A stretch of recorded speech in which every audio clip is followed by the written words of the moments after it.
Second. This is the Band Podcast with Malcolm Springer.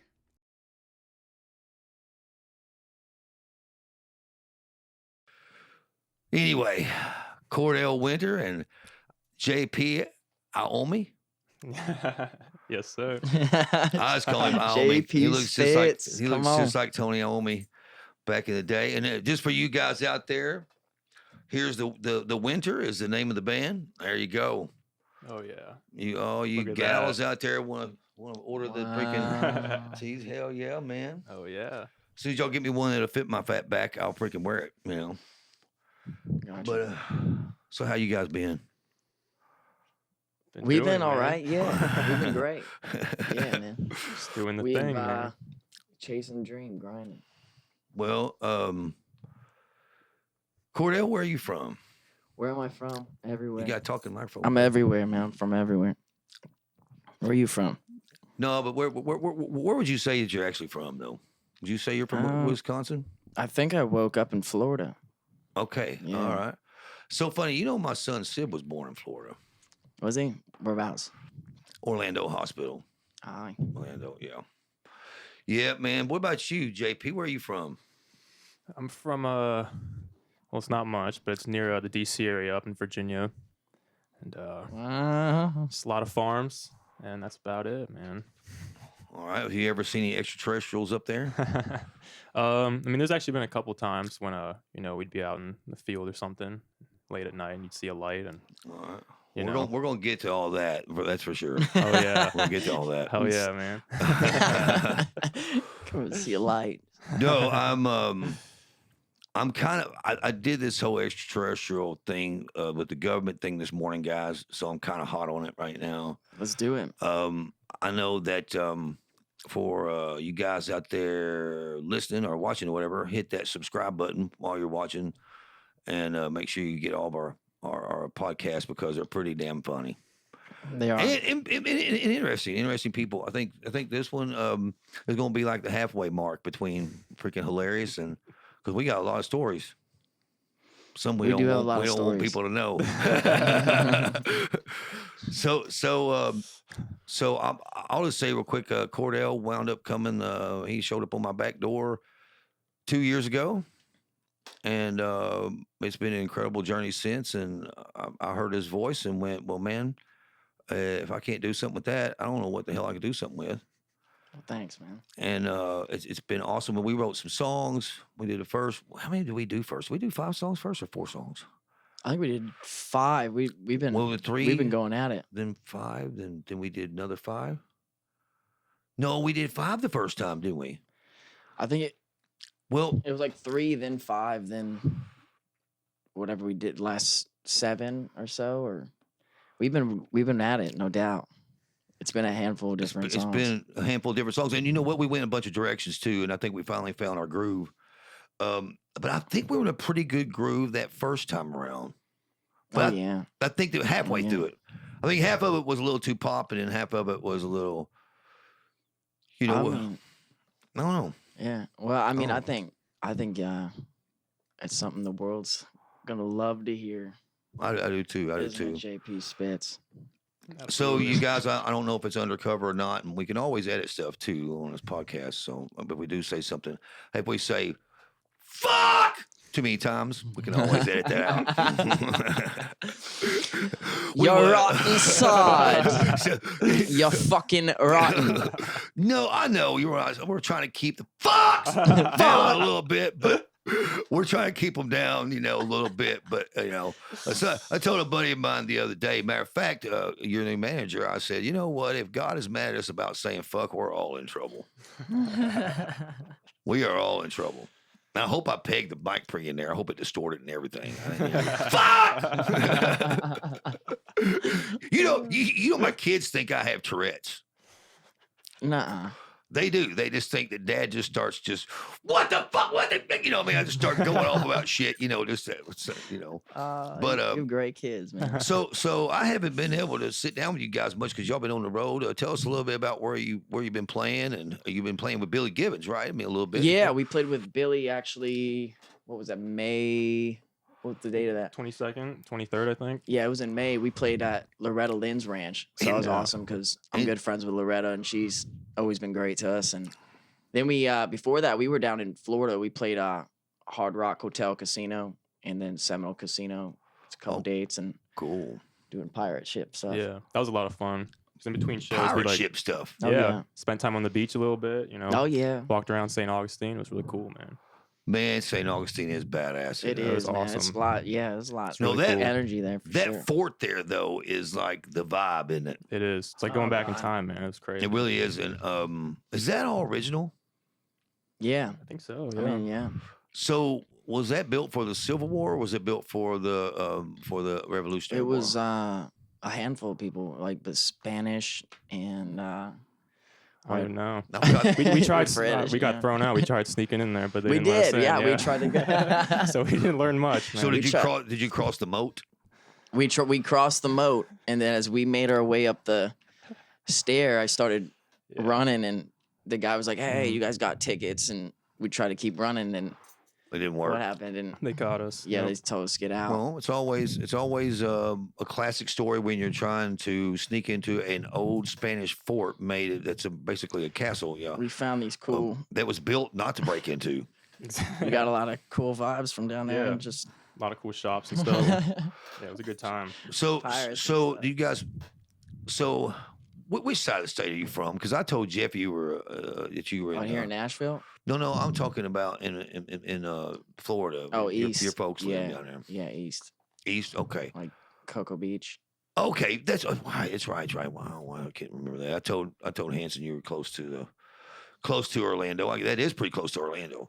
I mean, that's not maybe 45 minutes, right? Yeah, Cocoa Beach is beautiful. yeah, man, that's cool. Beautiful women down there and the whole bit, huh? Yeah, Nashville's a little bit more populated with them, but you know. yeah. That's what I was gonna say. I mean, there's a lot of cute girls here, but I really dig the coast. So I mean, wherever that's at, that's where. That's that's right. where I like to be at least. Because when we dove in the water down there, it's pretty reviving. Yeah, I bet. it was To great. say a sense, because something about the oceans So, creates this stillness. so let me ask you a crazy question because I always think about this time of year. There's some waterfalls south of Nashville. Yeah, man. Have Yeah. you been? Have you I been? have there? been. Boy, I tell you I what, have been. I went on an amazing adventure there. couple trips there. Man, I took my sons and their girlfriends there a couple years ago, and here I am being daddy. Even though my son's 30 years old, my other one's 20 years old, and Dad is going to show them what's up, right? So I dive in, man, and I come out of that water, and I was like, "Whoa, whoa!" Oh, it's good. I'm talking When like did you go down? You're talking about When did you go down there? dude, in the middle of summer when it was like 110 degrees outside. It's the hottest I've ever seen it. I'm like, guys, let's go down this waterfall. So me being me, I'm like trying to show them what's up. I hit that water, guys, and I was like, man, I come out of there, man, like a scalded ape. I'm telling you, man, you talking about freaking terrifying. Dude, it's like, dude, you get hypothermia from that shit. Yeah. Yeah. I mean, have you been swimming in there? Oh yeah. I mean, I love it. I think it makes you. When you get out the cold water. Our drummer was talking about hip hopping and doing this thing with the cold water that I guess is supposed to make you not sick. Yes, Yeah, yes, it's like a breathing yeah. technique or something. Yeah. yes. I haven't tried So have it, y'all but- seen that guy? Hey, sidetrack. Can you pull that guy up? It's what's his name? I don't even know. The guy that does that cold water. He sits in tubs of ice. Yeah, I know who you're talking about. If you I just don't know. type in tubs of ice on YouTube, It's some like Tons of ice. Swedish guy or It'll something. pop I We up. can don't- cut to that guy. Sweden. something like that. Yeah. is this Swedish guy? I don't know, but that's where we Dude, want I to go. saw a video of that dude the other day. He was sitting up in the Arctic and he was sitting there and the freaking snow was coming down. He's in his underwear, sitting on the ice, being all. Yeah. I thought, dude, shit. Yeah, I don't know about that. Man, I mean, there's some. I'd give it a go. So anyway, back to Sit the on the road. beach, Sorry, man. sorry. You talking about sidetrack? We are all ADD here, so folks are gonna have to. Is that what we're calling them? Sidetrack? That's sidetrack's nickname. Sidetrack Jackson boy. No, it's Big Daddy sidetrack. Big D sidetrack. Anyway, he'll find it sooner or later. So guys, so how's it been on the road? Good? Yeah. Fun. Oh Yeah, yeah, it's dude. real We've good been time. having a great time. It's nice too because you got a lot of people that from the industry that have there's always something, and then when we're on the road, it just is amazing to meet the people that really have what you're shooting to uh, influence and bring joy to their life, which is the fans, and the response we get is unbelievable. We're kind of drawn back already by it because we'll have people coming up after the show, and next thing you know, you got a fan for life. So yeah, it's been amazing. Well, I didn't know how much we should get a detail about anything because we don't want to talk any kind of stuff. on Right, here there's a about- lot of stuff There's a lot of stuff. manifesting right now, man. There That's what is. we'll have to do. We'll have to do another one of these right here Right. in the near future. Well, I wanted to get you guys before you got too busy because your new manager is going to get your ass busy. So I can promise you that. Hell yeah, So man. that's Yeah, we've that's no joke there. He'll work your ass off. But and I must tell you, is it okay to talk about your management and all that stuff? yeah. I mean, it's still kind of fresh. So I mean, we've had a lot of options and we've been sorting through a lot of things. But I mean, we're pretty stoked with Jeff the Hansen, people that man. have gone. Came through the fold. So Well, I know he's always kept my bands busy and always worked his ass off. And you hear people say bad things about the man, but you hear a lot of people say bad things about me. So there you go. And I really don't give a flying rat's tater hole.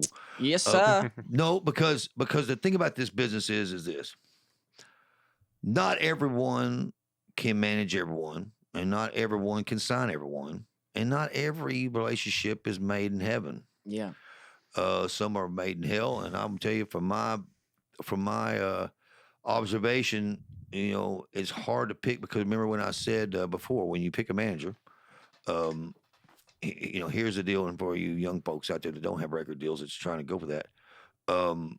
It's like it really is like a marriage. You either die and leave each other lonely, or you get a horrible divorce, and there's a lot of flack that a lot of stuff comes out of that that's not good that occurs, and the thing is like in my case, my manager retired, and it hurt me. Plus, the guy who was my day-to-day guy, which was my best friend, that took care of everything, had a heart attack and died on me. So I had a big whammy all at once. And it set me back, as far as my management goes. I mean, it just really did. It made me realize that, hey, man, nothing's forever, and you got to make sure you're prepared. That's for sure. But anyway, so you guys been rehearsing and getting ready? Yeah. Yep, we'll be heading up to Summerfest here on the 24th of June. So we're excited. We'll be playing with Skid Row and Quiet Riot and Warrant and Lita Ford. Man, we'll be. Okay, for cool. them, so Cool. it'll be awesome. And I think And I'll probably go hang with Mark or Slaughter after that on 25th. That'll cool, be man. fun. Man, I'd like to get him on the podcast sometime. Yeah, he's a great guy and lives here, actually in Be- Nashville. Probably be easy guy to get here too on the podcast. To do that. He probably would be a fun guy. Does he know anything about aliens and all that shit? Bigfoot. Y'all ever talked yeah, about that? probably, maybe. See, man.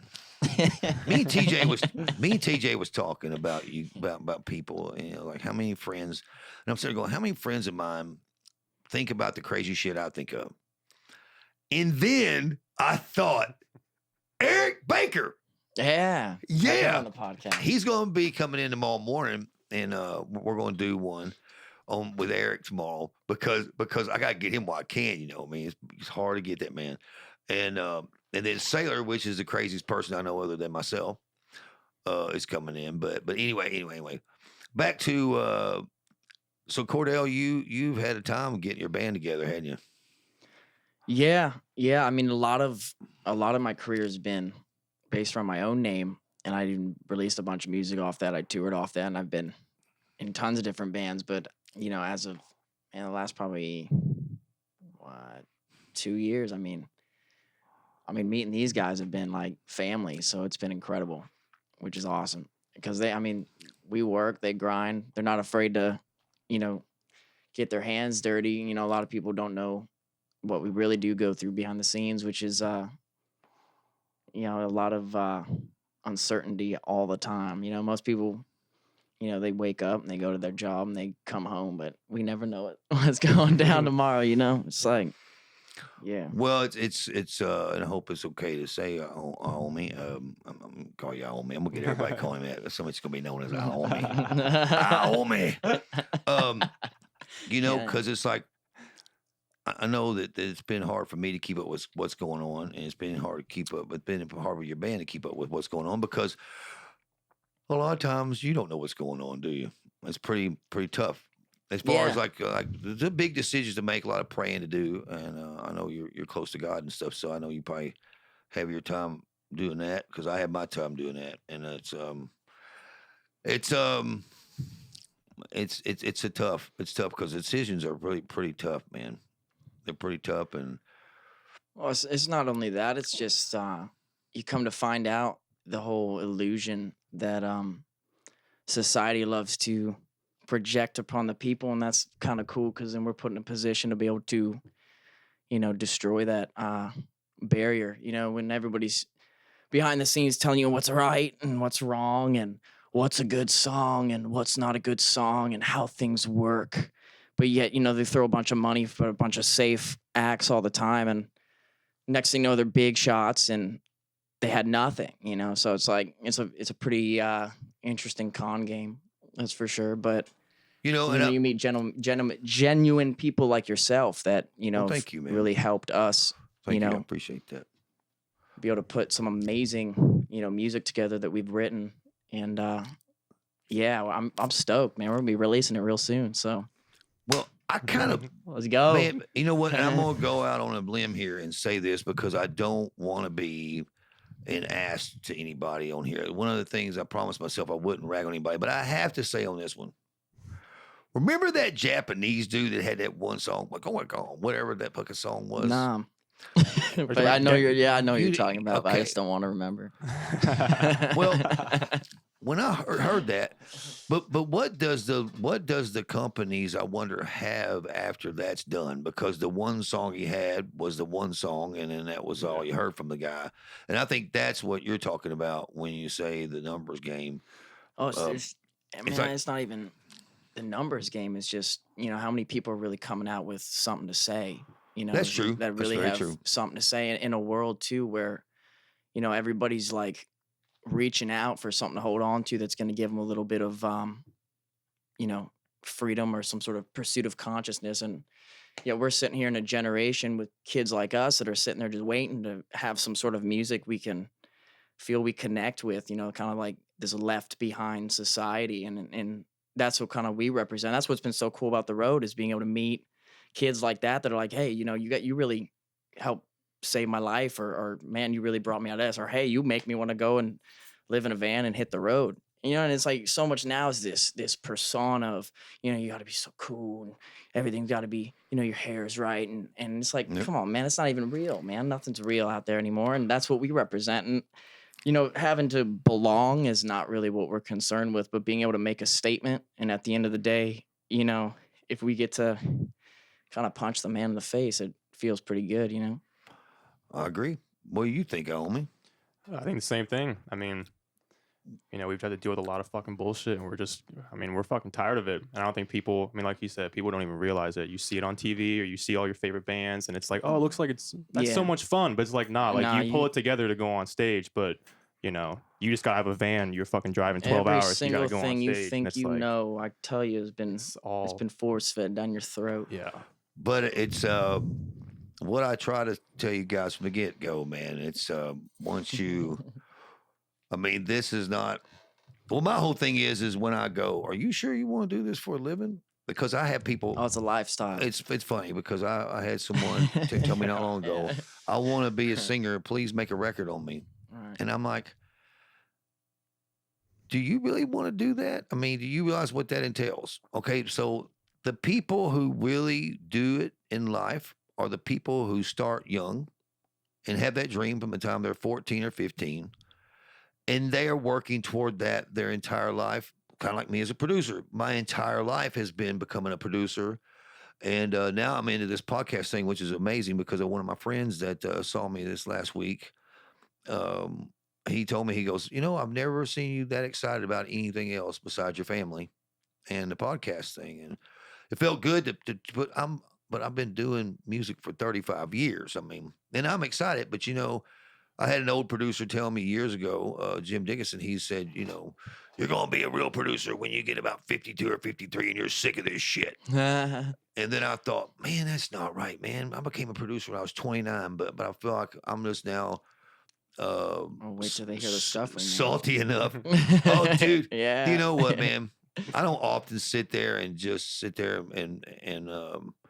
gaze upon myself like that because I'm not the type of guy to look in the mirror to fucking jerk his pud, you know. But Yeah, what I man. am is a guy that listens to what we did, and I go, damn, who produced that shit? Because that shit is point, man. Yeah, it's exciting. I didn't realize how great it sounded until I heard the mastered versions come back, and then I was like, wow. And me and Tiffany, we listened to all the songs on the way to St. Louis about 3 or 4 times. So the whole trip to St. Louis was just listening to you guys because, you know, I have people calling me going, I have people text me going, send me another one, send me another one. And you know what feels good? What feels good is to never stop, and still didn't send him everything. Like Jeff didn't even hear Sex Divine until the night before last. Oh, really? Oh, I didn't even know that. Wow. Because I couldn't find it in my dang on the dang Dropbox. So I'm sending him all these other songs, and I was like, fine. You know what? Let him hear that the next, and he's gonna be like, what? It's gonna be like Cracker Jacks. It's like, oh my God, I got a surprise. Yeah. You know? But in all seriousness, though, I'm mega fired up because it feels good. And I still haven't sent him all the songs. Dude, we recorded a lot of songs. There's over 70 songs in the dang Dropbox that you guys came down here and wrote by yourselves. And that's the thing that these kids don't need to know is like, yeah, we're always writing. Look, That's no doubt. look, there's dreamers and there's doers and there's dreamers and doers and there's freaking hard workers. And the thing is, you guys both obviously were raised real well by some real good parents, and because y'all are hard workers, and it's hard to find that. You know, usually I'm teaching a band how to work together. You know, Yeah. in this case, man, y'all, you know, you got your band together and working together, Yeah. Yeah. and you know, It's like a marriage. it is. No doubt. It is. You're in a van touring the world, freaking smelling each other's farts. Yeah. Yeah. I mean, You know, it's like, man, don't fart in the van, dude. What the fuck? You know, but no, I mean, dude, we came at the end of the drive in Florida, man. Like JP was like, he snapped on us, man. I know. I woke up and it was like, That was I awesome. mean, fuck. We're like, We'd been driving all day, so I woke up thinking we were home or something. And it was like 4 or 5 in the morning, and I was like, "Where the fuck are we?" It was. Yeah. it was awesome. I just had it. Bro. It was awesome. And Thomas he goes to try to pull out the blankets we have in there, and you swear these guys had never seen like how moved anything in their life. They're like, and I'm like, bro, you just move these Just half off the asleep thing, trying to pull it out. man. oh man, Lord. it It was a awesome. long. So your long bass story. player's named Thomas? No, it's Travis Keys. Dude. Travis. Oh, Travis yeah. But Keys. Very talented. since I thought you said Thomas, Yeah. we're gonna nickname him Train. He's the yeah, he's the fucking Train, baby. Oh, He's yeah. a good bass player. Oh, He he's is. awesome, man. I had my doubts about him when I saw y'all with that lame ass drummer y'all had. But now that you got the freaking what's that dude? What's Oh, the his- new the drummer? guy's name's Thomas. Yeah, that's Thomas. Okay, Yeah. we'll call him Train. And I the said Thomas Train. bass player's Travis Keys. Yeah. Yeah. Okay, and Train Yeah. Key. Yep. Okay, well, both of them are excellent musicians. Now Thomas is from where? Oh, Train is from where? I'm sorry. Originally from the Netherlands, but he grew up Curaçao? in Yeah. Curacao. Yeah, it's an island right next Some to like, island. Aruba. It's pretty interesting. Yeah. Came a long way. He's Wow. actually here just for school. He's here on a student visa, so he's just here by himself to play in a rock band, pretty much. So it was like awesome that we found him. I mean, That's awesome, man. exactly what we needed. Yeah, I mean they're great, man. And Travis too. I used to play in a band with him, and I mean we've been friends for a while. I mean he's probably the best player I've ever played with. I mean he's awesome. So Yeah. Yeah. I mean, there's lots of bass players, but you can't really teach groove, and he's Oh definitely yeah, got some he can good. groove. Yeah, man. And that's, I mean, all the music we write is based around the groove and the beat. So it's really great to have a guy be able to pop out. We Yeah. have this song called Sweet that will probably be on that record too. And Yeah. Yeah. Yeah. Well, yeah. I'm gonna bring up something here on the podcast, and we can always edit it out if you guys don't want it in there. But what I was wanting to talk to you guys about, and I really needed sidetrack in there to help me with this a little bit. I'm concerned about man. I think you guys should take me. Just go ahead. No, it's no big deal. I don't care. All right. Should take me on a tour with you guys in a box. Yeah, dude. Come on. But listen, I don't think it would hurt to think about doing with Keys tracks. I know you guys don't want to do that, but that one thing though would help you drummer too, and it would. But y'all have extended versions probably live, don't you? Of course you do. What? Because There's I can some- see you right now. Because the keys, if you had the keys in there, it would be so awesome, man. Yeah, we have talked about that before. But in adding a fifth guy though, man, is such an expense. You know what I'm saying? I don't know. It's something that you ought to think about. Oh yeah. I don't think there should be any shame in. I know you guys aren't going to do it, so that's why I think it's funny to bring it up. No, that's not. That's yeah. If we find the right guy, but even just trying to find a drummer was just like a fucking nightmare. Like It's not even the that. weirdest It's just thing. trying to find people that want to work. Everyone Right. expects to be, Because if you get a keys player, laying up in grand places, and sometimes we don't even know where we're going. It's like you really need a utility player that can play the keys and guitar. So anyway, out there to you young guys out there, we're not looking for 48-year-old men. I had a guy call me today that actually asked me if you guys need another guitar player, and I said, "How old is the guy?" He said, 48 years old. I said, "Why don't I just play guitar for him?" yeah. Well, he's good looking. He looks like he's 35. That's even worse. Anyway, I thought y'all would think that was funny. Yeah. Hey, no. That was a good one. But listen, I know what y'all need on tour. Y'all need a 48-year-old man to carry around. But no, there's nothing wrong with being 40. I'm 52, and I love being 52, other than the fact that, I'm getting old. But I feel more alive at 52 than I have my whole life. It's awesome. Yeah. Seriously, not kidding. But anyway, it's not a person that would fit good in your band. Why wouldn't I just join the fucking band? Right. Anyway, and then y'all can hear me bitch all the way because that's all I do. You know what producers do? They bitch and smoke. That's what The we real do. ones. The real ones bitch and smoke. And it's like everybody wants me to quit smoking, but man, let me tell you something. Every record you've ever fucking loved has smoke all over it. That's true. Yes, it does, man. No, it really does. One form of smoke or another. And but anyway, you guys seem to be like you're getting it together, man. I'm excited, man. Yeah. Oh yeah. So I'm gonna ask you some crazy questions here. Okay, you ready? So I'm gonna see what you say on this. This is gonna be great. So how do you come up with your lyrics How do I come up with my lyrics? to the songs? Yeah. Usually, a lot of it I draw from, things I care about or things within myself. Oftentimes it depends. I could go out. Sometimes of those waterfalls, or I like Right. to sneak into a lot of places I'm not allowed. But I'll contemplate for a long time or go on long trips to kind of gain some sort of outside perspective that people wouldn't necessarily, go to try to bring back something that's going to have a little bit more meaning than just saying something. Wow, that's a good answer. But yeah. Well, it's funny you said that because I traveled to LA to work for some producers as an engineer and produced a record in Arizona, and I drove both times, knowing I was going to break down. I took the farm truck, knew I was going to break down. And everybody's like, "Well, you knew you were going to break down." Yeah, I wanted to break down so I could talk to people. Right. And I broke down a little bit more than I thought I would. It's pretty bad when roadside assistance is calling you to see how you're doing. That's pretty bad.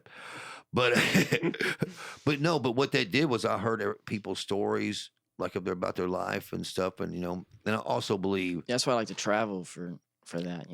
which I believe that the songs are floating through the air, Absolutely. and they're already in the Akashic record, and you grab them and put them into vibration, and that's the guy who wins. That's Yeah. for me.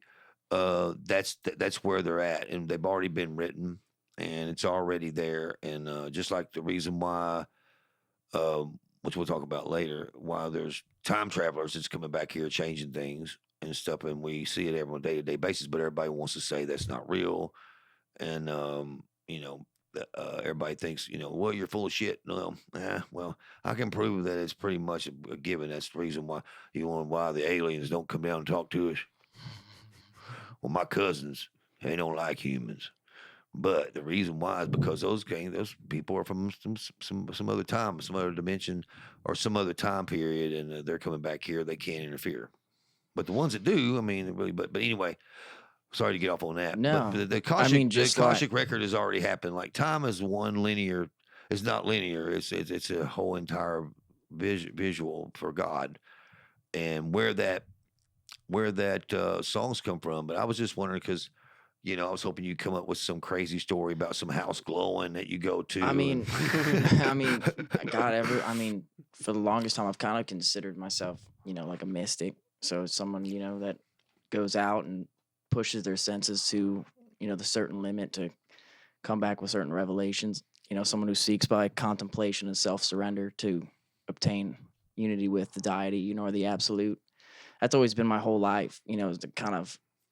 Or Arthur Rimbaud would say, he's one of my favorite poets. He would always talk about what it takes to be a seer, and being able to be born a certain way, but then being able to push yourself into places that people are kind of scared to go to bring back, kind of revelation or some sort of consciousness that you can share with society. That's kind of what pushes us forward. So, but that's the way I go about it. It's Well, it's kind of like you sound like a young me because I've always told my brother that I'm doing the same thing that doctors do. I'm healing people with music, and now that they've proven that scientifically, it's kind of funny. Dude, that's like Andy.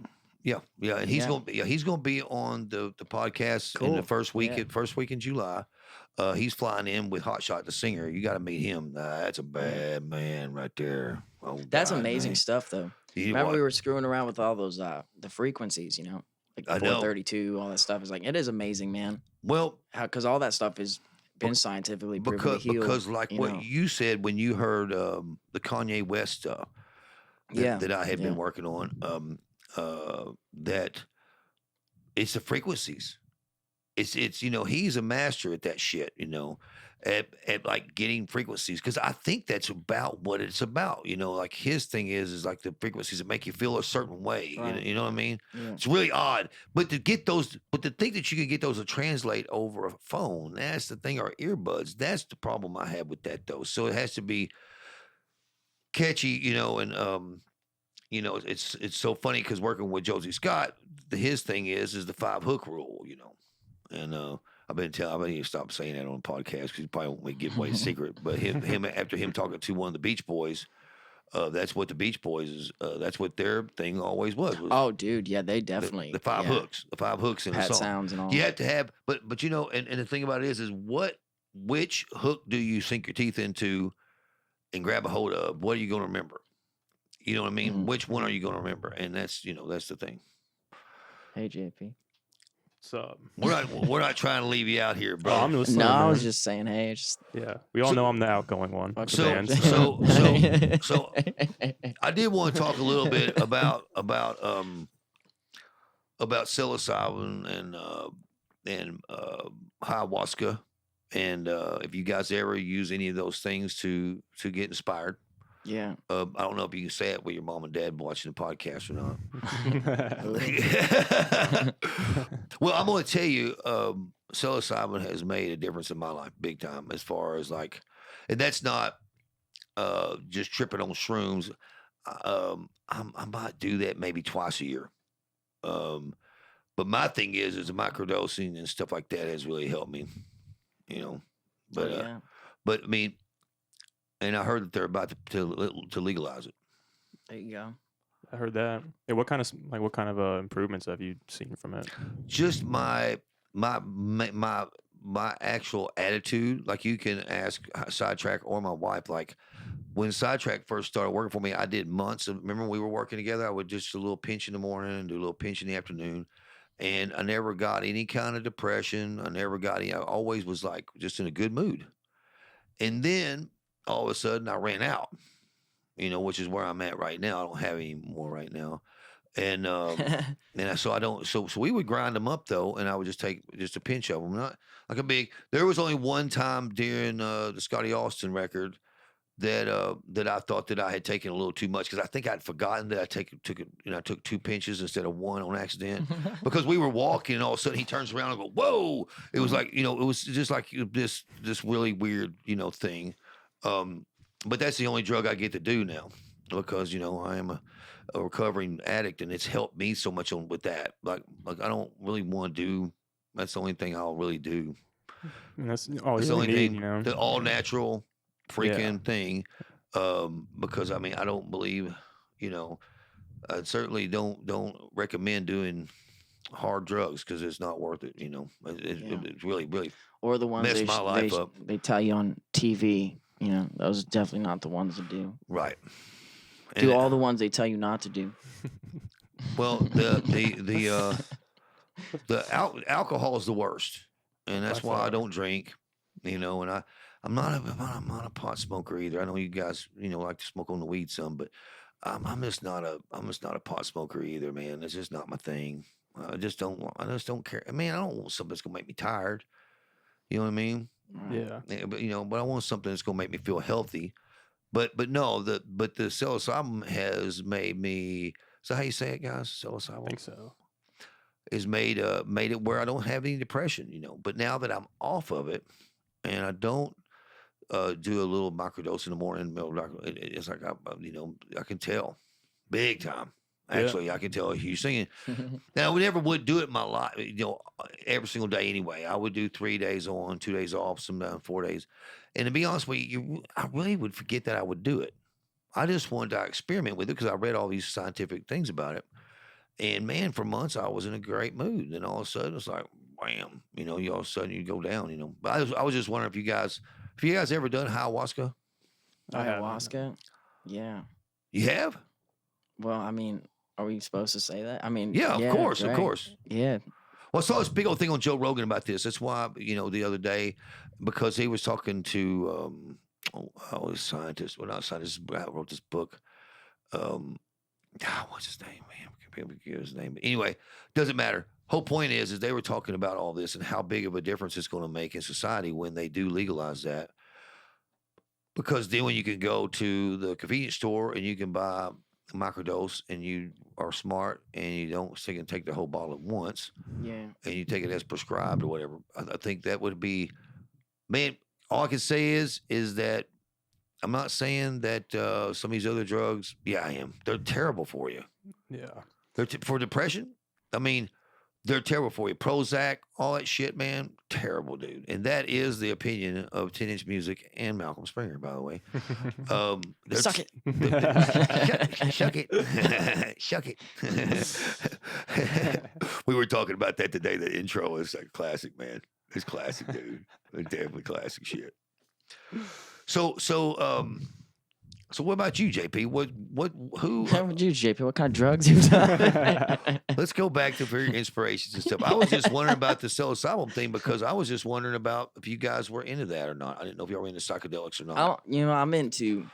See, the thing is I feel like back in the '60s, people were doing things more to, kind of with reason behind it. I think a lot of kind of an issue today is a lot of kids are doing a bunch of things with no meaning. They're just out to get high versus to find some sort of, reason. If that makes sense. Yeah. No, it's crazy. But, Like people will use that stuff for just to go to parties and everything and get absolutely Yeah, nothing man, out you of can it. get a lot out of. I mean, if you're talking about like mind expansion and all that stuff, it can be pretty powerful. Change your life. Next thing you know, you're going, wow, the world's telling me lies. Yeah. Yeah, because you Yeah. see, you do. Next thing you know, you won't watch TV anymore, and you won't even probably use your phone. That's what's weird about like weed for me is that it has like the opposite effect of what it does for most people. Like it makes me like Like it makes me happy. It makes me like focused, ready to like I don't like to watch TV Yeah. when I'm high or anything like that. I like to You probably play won't even go to guitar Walmart. You'd be like, wow, wait a Yeah. second. Everybody and all of this food is coming to Walmart and everybody's shopping at the same place and it's all coming from the same corporations. What? Well, yeah. Then you next thing you know, you're like, oh wow, music? Wait. All the music that I'm hearing is because some rich guy's sitting in a seat, man, with a lot of money. And next thing you know, you think you're a fan of this music that's just, Well, it's kind of like the big. That's what I'm waiting for, Springer. I'm waiting for one of these big shots to make a move and do something that's not safe. Go after one of those bands that really has something to say that's been, Well, I think, kind of grinding or on the street and be like, let's, someone who's like, wow, this might scare the world a little bit. I think the world needs that. Well, and I think that you're going to get salty, no matter what. Because I'm a salty motherfucker. I am. I mean, there's probably no saltier than me, and because I have been through the ringer, and that's not bragging, but I've been through, hired by the greatest A&R guy in the history of music, to the second, to every, I mean, it's been a rough ride, and man, I went through some hell on a personal level, and that's picked the wrong women. Now I'll say I don't hear, but I have some beautiful kids, and I don't regret them whatsoever. I just regret, me giving something too much time. It was not, and that's the thing with music. The same thing. It's the same thing. It's like, this is your destiny. This is what you're going to do for the rest of your life. Okay, how big you want to take it really is up to you, if you ask me, because I don't think somebody in a seat's going to be able to deny that pretty damn soon. Right. And that's the thing. Right. That's, yeah. Like, and whether if you wind up like the Radiators and have that 100,000 fans that always buy your records and come to your shows or whatever and make you rich, or if you get signed to a huge major label in the end and become, a household name like Britney Spears or whatever, Yeah. and that's not the reason why I said Britney Spears, because I saw her doing that, the Woody Woodpecker yesterday, and I was just like, wow. I said, honey, is that Britney Spears? She's like, yeah, that's pretty funny. Have y'all seen it? No. The Woody Woodpecker. Yeah. She was doing that? Yeah, she sounded a lot like it, man. She sounded a lot like it. I gotta admit. I gotta admit. She was doing the Woody Woodpecker, and I was like, wow. Let's see you, Brittany. Here's to you. Hey, Si, would you mind grabbing me a cup of coffee, man? I gotta get a kick in my ass. Ooh. Would you mind? Y'all stop giving him shit, man. He's a sweetheart. He don't have to. We love Oh, he's I great, can, we man. can stop the podcast and I can do it. I mean, my God. Give me one of them 10-inch cups too, baby. Come on, twinkle, twinkle, baby, twinkle, twinkle. Twinkle, Man, twinkle. I love Bo Jackson. He's a good man. Yeah, Yeah. man. Hey, he's starting to step up Yes. a lot more. You guys know that, don't you? He's starting to edit and stuff, and We were talking about that. He was editing guitars and stuff. That's awesome. yeah, he's doing a good job. And he, I got a feeling he's gonna be one of those guys that's like a genius at that shit. And I'm gonna be like going, man, I'm gonna go home, man, freaking rub my old lace tater, man, play with the kids, and freaking you can have it, son bitch. No, I can't stand the busy work anymore, guys. It's like I am out of that shit, and I don't get. Wow, that made a fucking noise. That was really cool. Listen to that. Wow, you make a song out of that. Go ahead. Come on, JB, you gotta know it. Yeah. So let me ask you guys. Let me ask you guys this. Do you like pay attention to anything else in life other than music? Yeah, I love to surf, but I mean, there's not many oceans around. I only do if Where are I we? have to. Nashville? I mean, You're the man. Thank you so look at much. that. And Hey, reading, I don't love pay to attention to read. these guys. Love poetry. You're the All right, producer Steve of the Jackson. show.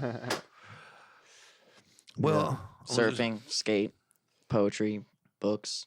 I mean, I only do if I have to. Like, everything I pay attention to that's not music, I'm just paying attention to it in order to do music, like working a job or anything Wow. like that. But I mean, no, it's pretty much what's on my mind all the time. Just playing guitar. Wow. I wish it was deeper than that. But that's No, pretty much all I want think to do. I man. think that's amazing. I think it's amazing. It's so funny because I've lost track of myself to some degree this past couple months because of my back and everything. Of course, it's getting better, but because how I always when I went to the gym and worked out, man, I was freaking working because I was listening to new bands that's coming out, and it's hard to find a damn thing that's worth a shit. And I mean, there's a few things that come out every once in a while. I go, or a band that every once in a while makes a record, and I go, okay, that's not too bad. Um, okay, honestly, not many. Honestly, not many. And there's nothing wrong with being modern about things, but I think what you said hit home with me about the lyrical content Yeah. and the It's not artistship. about being modern. It's just about, there's a certain lack of feeling. Everything's being. Thank you, sir. Thank you, sir. There's a certain lack. It's not about being modern. The evolution of music or anything. It's just more about, the feelings behind it. I mean, dude. Think about today. Movies are just being redone. It's like we have another Jurassic Park. We already had a Jurassic Park. We need something new that's going to spark life into a whole heck a lot of people. That are kind of waiting for something, and that's what we think. That's definitely what we pride ourselves on with our music is, no one's really doing what we're doing. So I gotta say, I think you're right about that. There's not. It's definitely a matter of me talking to people in the business. It's a matter of originality is what's on your side, and getting a producer. Man, can I say this? More like the perfect match, man. We really are because I'm not. I'm like that fullback that you're not going to knock my ass down. I mean, and when you do, I'm gonna get right back up. I'm gonna come at you hard because I love getting hit and I love hitting. Man, I've never seen someone in this studio as long and as ambitiously as you are, and that's not even a joke. And which is great because we do the same thing. But when half those songs we were doing, we'd be here for like 3 days up, So it's like we don't even come to sleep, nothing. Heck, when half those songs that we got all sick and we were still in here dying on the couch and we were still working. I know. Yeah. Still working. That's just like being relentless. Man, I was sick and you guys were sick too. We were all sick, but you got really sick. You did too. Oh, JP did too. He got sick. Yeah, man. We were all. And then when y'all got me sick, I'm like, I'm working. I always had to blow my nose more. So I go in the bathroom and blow out big old chunks of shit and just keep right on rolling. God. The thing is it's funny you say that because the reason why you remind me of me in a lot of ways is I remember when I told Tiffany, which is hard because we just had babies, and Pops, he wanted me to move back in here. And I told her, I said, I've got to go find out why I lost everyone I love and everything I love. And she looked at me funny and she's like, you do. You need to find that out. You need to figure out if you love music like you used to. And I found out I did. I love it more than ever, Oh, yeah. The way it makes me feel and used to. All right. All right. Thanks, man. You're the man. Look Come at that. Oh, my. I mean, hey, sidetrack. You're the man, but this time you better have a camera rolling in there on you because we got. Man, he looks cute today, man. Wow. Man, he is a sexy beast, isn't he? Jackson.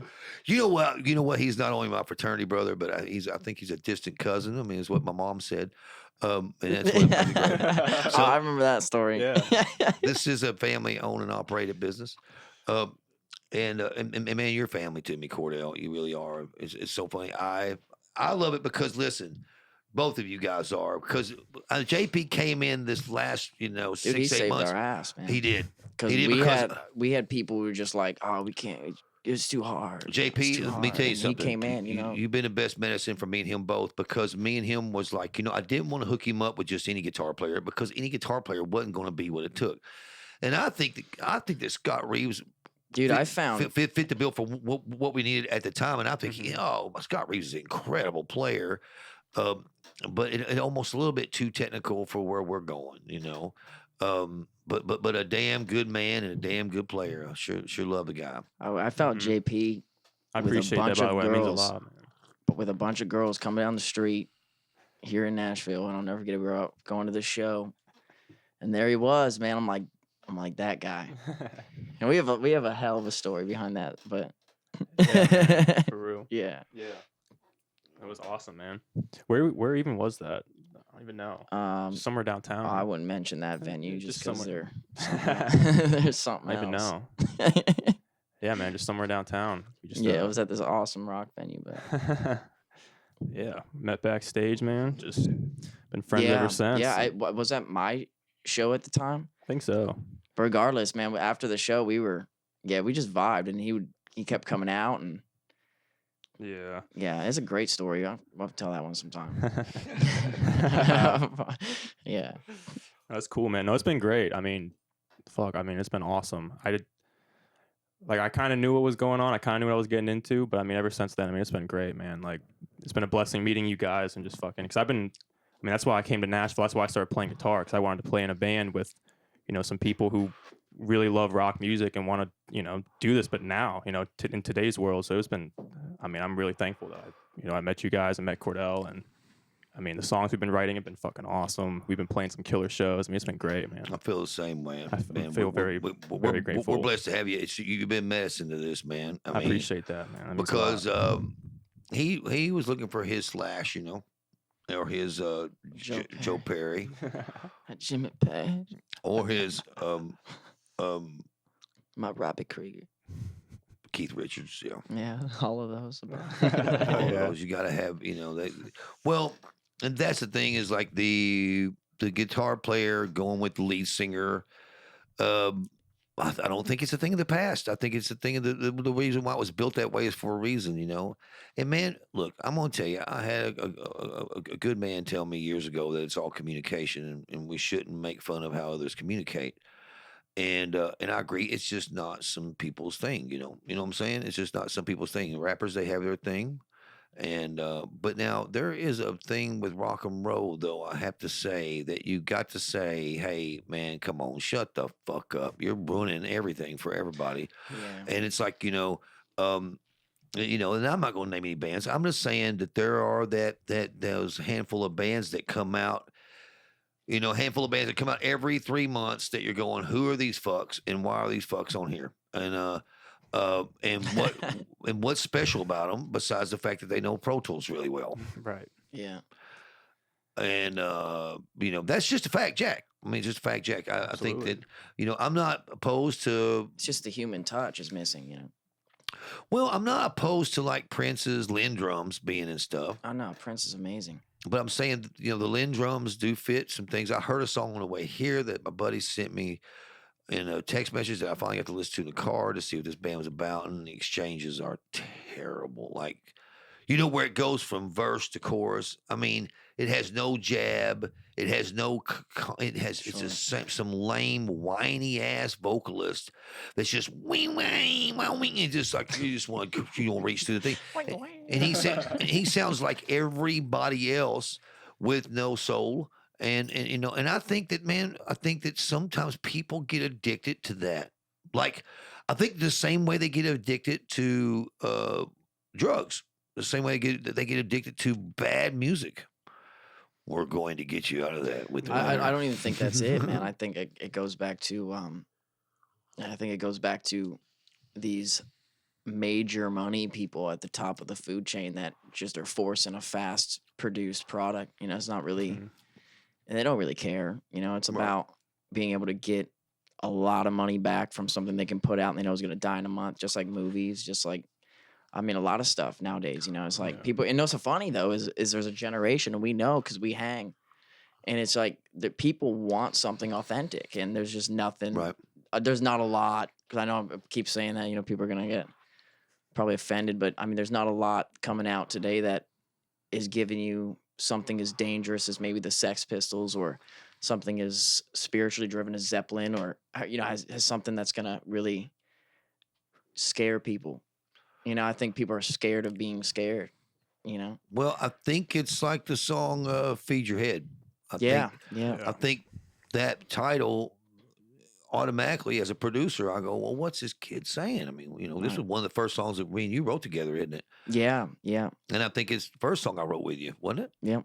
Well, that's a big one too, man. Isn't that wild? That's kind of wild. No, it's That's kind of crazy. wild. It's kind of cool. That was a great moment, man. That's going to be the first song coming out.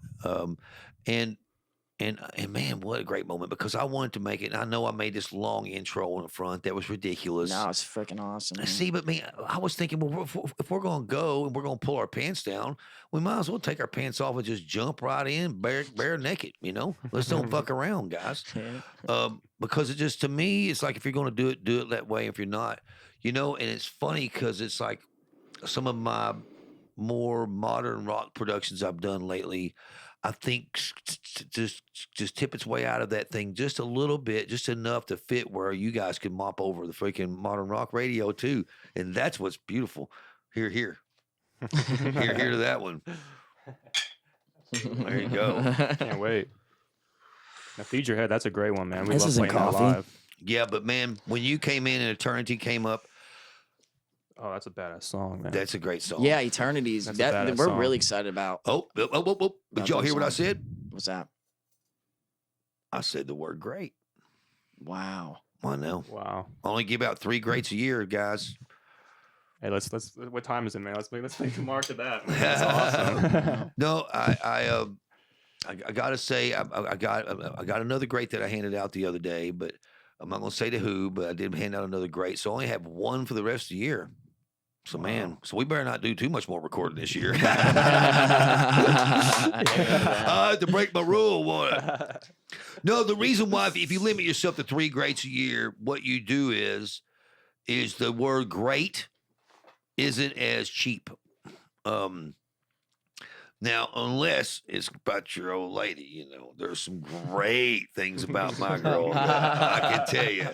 Oh no, I'm sorry that I can't tell you. But anyway, let's get back to what we're talking about. So musically, where did you come from? With your inspirations. Inspirations. Well, like for as long as I remember, I've just kind of been surrounded by rock. At first, it wasn't optional because my mom obviously grew up, during that time. So I was always, she was always driving me around to school or soccer practice or whatever. So I was always listening to anything from Zeppelin to Green Day and anything in between, really, just because that's what was always on the radio. And I don't even really know how it started.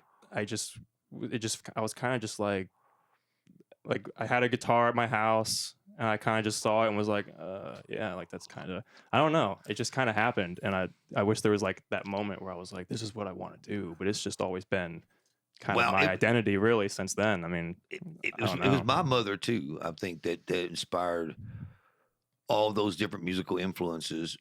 Of course, my dad was always working.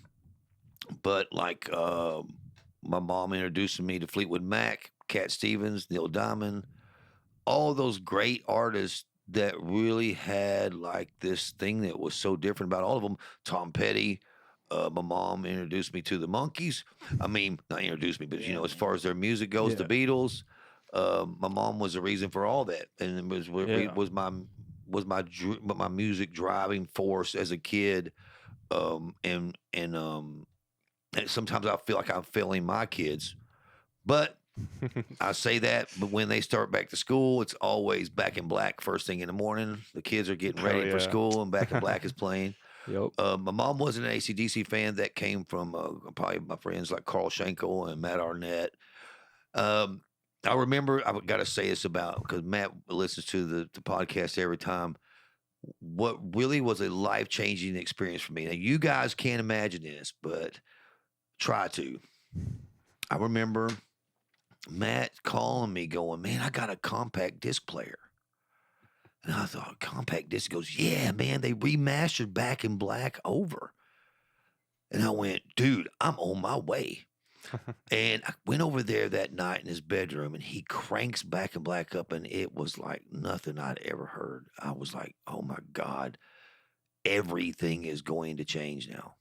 Because that moment, I remember like it was like the first kiss I ever got from a girl.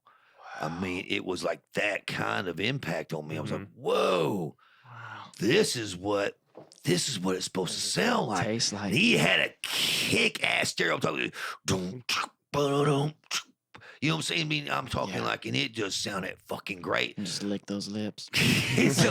so you guys wasn't around when the compact disc wasn't around, and I was. So I was like that generation that the compact disc was introduced to when I was like 15, 16 years old. But anyway, Heck, I mean, I still love the old records, man. That's really fun too. Well, I was You gonna hear ask the, you- the little. what's your biggest influences there? Oh, Besides Jim Morrison, you can't mention him. Besides Led Zeppelin, you can't mention him. I'm just joking. all right, Just go. I can do that. Just do your thing. I'm just fucking with you. I would say. I mean, I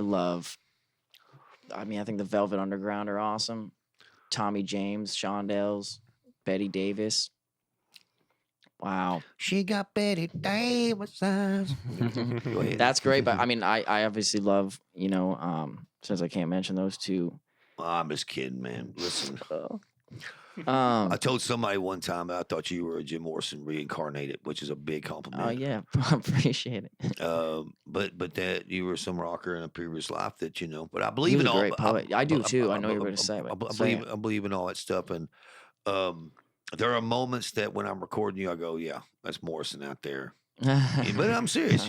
I'm a lucky man to be recording this right now because this is a moment in history, and I appreciate that. and that's what's great Thank you. about y'all being on a podcast because you know why? Because this podcast is going to be worth millions real soon. Don't Hell worry. yeah. I'll share with you guys. We're going to make so much money anyway. It doesn't matter. We're going to get the money, man. And buy some goldfish. Man, you'll be seeing me on MTV Cribs, man. But you know what I mean? I think this crib's pretty badass myself, but hey, listen, can you believe he had the T-shirt duct taped on? Let me give another I know, plug man. here. The winter. Oh, look at that. There you go. We're going to take a break Oh, real yeah. quick, man, and Wow. Oh yeah, man. come back, and we'll be right back with some more alien, with some alien stuff this time, and talking about the Great Pyramids of Giza. The BAM podcast is brought to you by Huck Hats. Huck Hats are individually created and never duplicated. Huck Hats are custom, high-quality hats made in Franklin, Tennessee. Go to huckhats.com. For a discount on Huck Hats, type in the code 10, and that way he'll give you 10% discount from hearing that on our podcast. We're rolling. Rolling. All right, here we are back. Bam! Here we are back. So, guys, let's get a little bit into the paranormal and stuff like that. I want to talk about, Here we which go. I know you guys, man. I know you guys didn't do your homework, but I want to talk about the Great Pyramids, the Pyramid of Giza. What do you guys? Who do you think built the pyramids? I think JP Spitz did I definitely one did. brick at a time. Did he spit it out? I spit it out, man. Who? Man, I don't even know, man.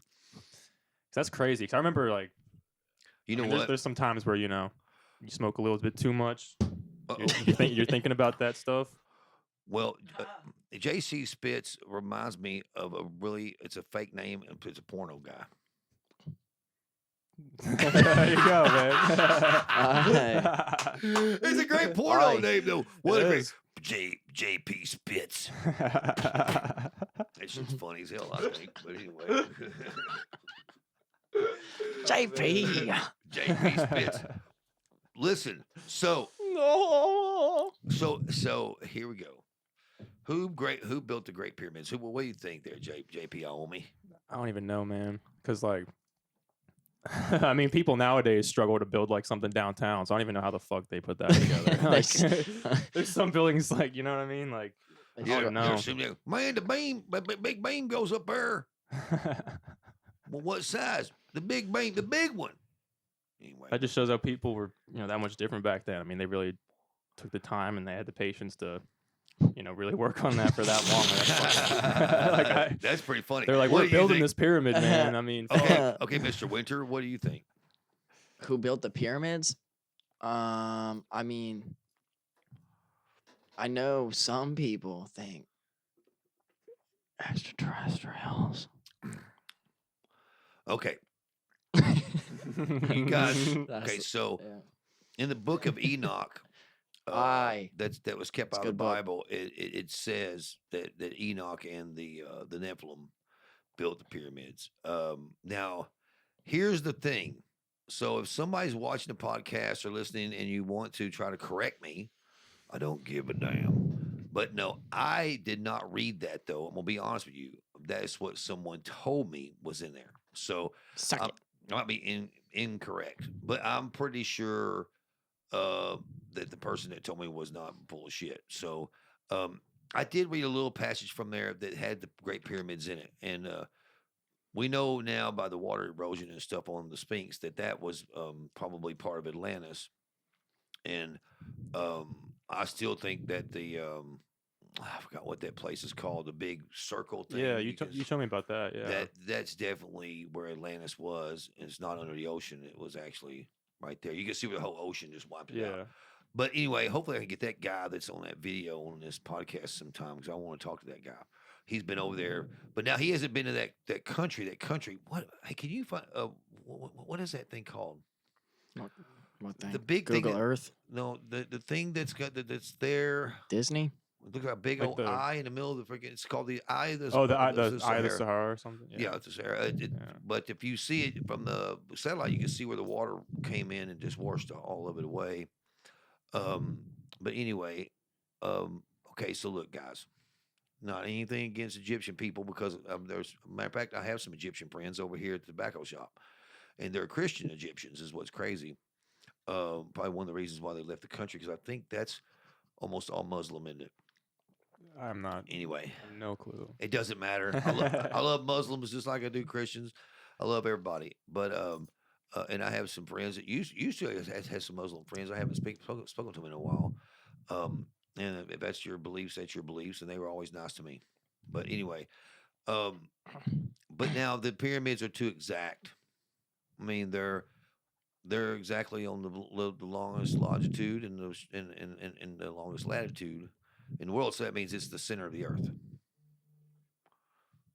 And don't they like line up with the moon or something at sometimes? I've seen stuff about that before.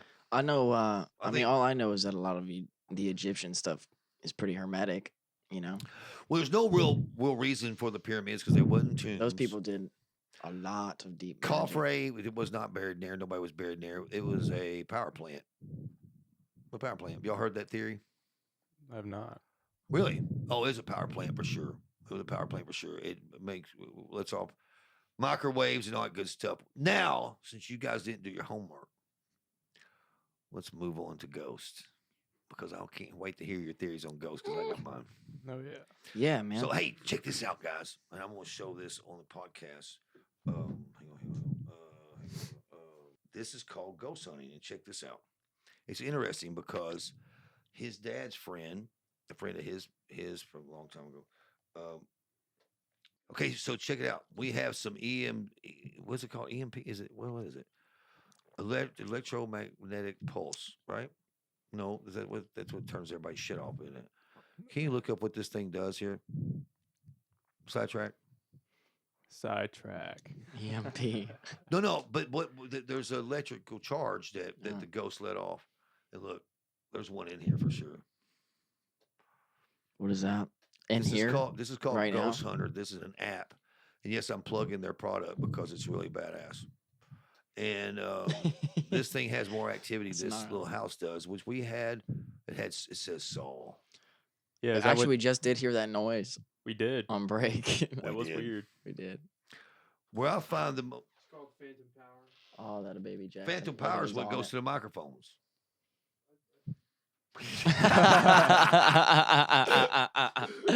That's awesome. He means literal phantom power, man, like an actual phantom. I did. FP. I mean, we're getting serious about ghosts here up in here? Yeah. Let's hear your biggest ghost story. All right, biggest ghost story. Well, I mean, before the story, I did talk to this girl about being able to communicate and some sort of like, I'm not gonna say that. But I heard that you can communicate very sensually to ghosts. Sexually? Sensually. Is that- But I do have a story. Okay, listen to me. I What are you doing with the ghosts? I knew it was gonna be taken Man. seriously, so we're gonna be talking about it. No, I didn't mean that. No, look. No. No, sexually is funny because sensually and sexually could be mistaken for the same thing. It could, but it isn't. I'm just saying sensually. All right, but I do have one ghost story that's pretty real, man. Okay. I was at this, which is ironic because it was that time of the year. It was, around Halloween, and there was this haunted house that was actually haunted where they placed it. And this is the only time I ever really encountered, something. I mean, up to this point. I mean, I do like to go out. Actually, a lot of times after we write, we go out to the graveyard and do a lot of things that Kind of like where they say Robert Johnson wrote his record. right, and that's what I'm saying. A lot of people don't take a lot of things Remember too who? seriously that we take, but there's definitely No, that's not a true. realm beyond the. Oh, that's not. You're right. It is not true. There's a lot of people out there. There's a lot of people who take a lot of what you're right. saying seriously, and I'm one of them. You're right. You're right. Because I've never made fun of anything like that because, hey, There's definitely a realm beyond the obvious. I I'm mean, it's even in Celtic lore too. I mean, you could even say I'm a bigger mystic than you in a lot of ways because I do believe in things that most people go, oh, it's bullshit because we're not even going to talk about Bigfoot, but most people think that Bigfoot's bullshit, and that's fine for you. But for me, go hunting, go hunt Bigfoot and tell me he's bullshit, and then you know what? I can guarantee you go out there and you experience what I've experienced. You know he's there, even though I didn't see the guy or the guys or the families or whatever they are. I'm just saying that the Bigfoot is definitely real. But go ahead with your story. oh, I mean, one of the encounters I had, that was pretty prominent for me was I'd gone to this haunted house that was actually themed where a house used to be that a family lived in. And I just remember I was with a group of people and we had walked through the door and I remember there's this big green exit sign. And it was the only thing. Like we hadn't even gotten to the haunted house yet. Right. We had just gone in, exit sign. Mhm. It was all black. Everyone's all giddy. Right. But I was the one in the front and I just remember in the corner there was this little silhouette of a small girl and I was like, man, do you guys see that? And everyone thought I was, joking, but I sincerely was not. And it was just standing there. And so I went and there was a door on the side here. And I went through the door and the rest of the line was behind me. And I turned around and it had moved. And I'll never forget that moment. That for me was a moment because I had seen what was explained even in the house that, there would be a family there with two, I think, daughters and obviously a mom and dad, but I saw something and that for me was a powerful moment, even if it is a small story, because I mean, you don't get to see something like that every day. And at the same time, it never has left my mind. But like I said, we do honestly go, through graveyards and put ourselves in certain situations often to try to provoke music or some sort of inspiration. And without a question of a doubt, when consciousness is lifted, there's definitely a world beyond our perception that is very alive and real, and it can offer a lot of beautiful things. Agreed. Actually, the one who's JP, really into that too is the bass player Travis. Do you have any ghost stories, man? I do, but they're all they're all kind of real personal experiences I've had with because it was never. I'm trying to think how to explain this because I've never actually really talked about it before, but I mean I've had a lot of experiences just with kind of just like past relatives because I've lost a couple people in my life, so Wow. there's actually been a lot of times where I've had. I mean, again, I'm not gonna get super into it, but I've had experiences like that, and they're always at very significant moments in my time, like in my life. Like, I mean, for example, like, oh man, I don't even know, because it's just one of those things where I don't know. It just like you can just like kind of feel it, like it just kind of happens, and it's like, whoa, like I'm. It Like, is. It's hard to explain something it's like like that, man. That's the thing about it. It is genuinely one of Yeah. those things that's hard to wrap your mind around because it really draws you into a space of uncertainty that can be very Be scary. invigorating and Very, scary. very It can scary. be. Very, Yeah. very But frightening. I mean, frightening. at the same time, sometimes it's not scary at all. Sometimes they're Yeah. very Well, none of it's been scary at all. I Here's mean, it was all here's very my positive. thing. Here's my thing, and I have to say I have had you get a lot of some, answers from that side. I've had a lot of ghost encounters in this place, and then someone said the other day that the houses that you go to aren't haunted. You're the one that's haunted, and I got to thinking about that. It really kind of hit home. Man, here's how I look at it. But I'm an engineer, and to some degree, that's a scientist in some degree. Depends on how you look at it. But I believe that science and the spirit world and God and all that tie together. And I think the more we dig into science, the more we prove God's Yeah. existence. Magic is science. Or I hate calling it God because He is not God. He is the creator. There's all kinds of things that you could worship as gods. That's why I hate calling the Almighty Agreed. Creator God, because He's the creator. He's the one who created. And did God, the creator, really hire Thoth to design the universe? According to the Egyptians, he did.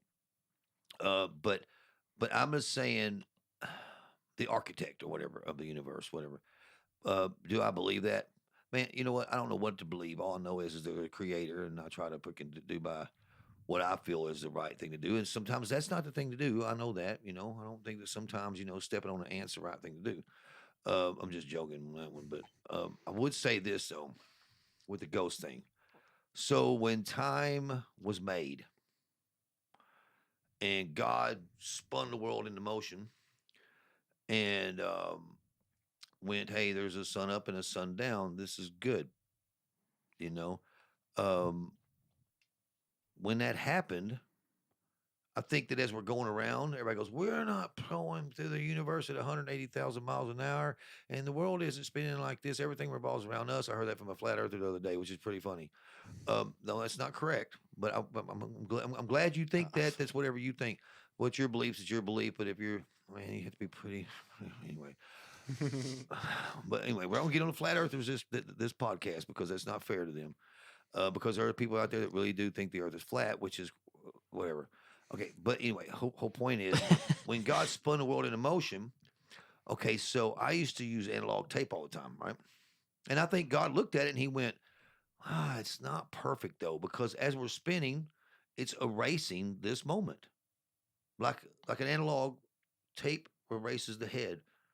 When it goes across the erase head, There's like some of them trees tape, back there. The tape. That's right. The tape. Hey, the tape doesn't erase it, right?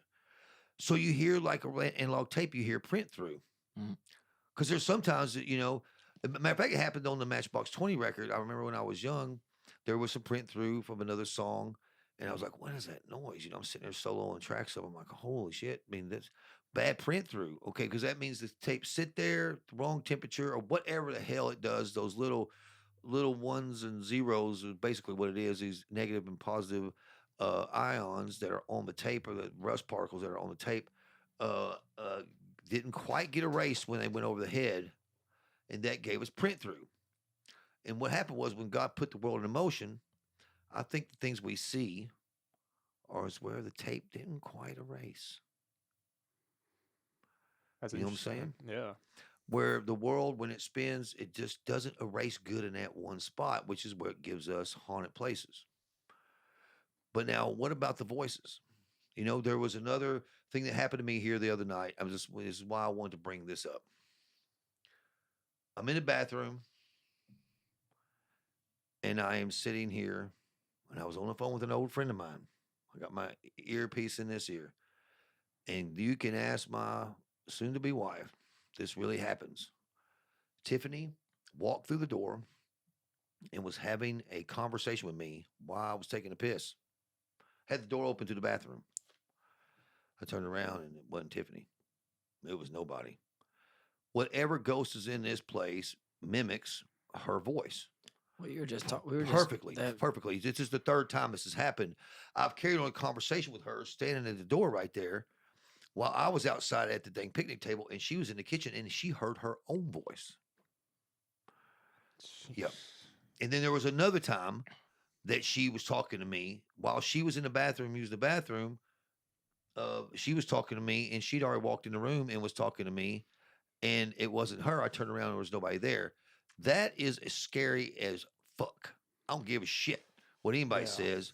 The fact that the ghost mimics her voice is an absolute, it's terrifying because I know she walked in the door. I don't think I know.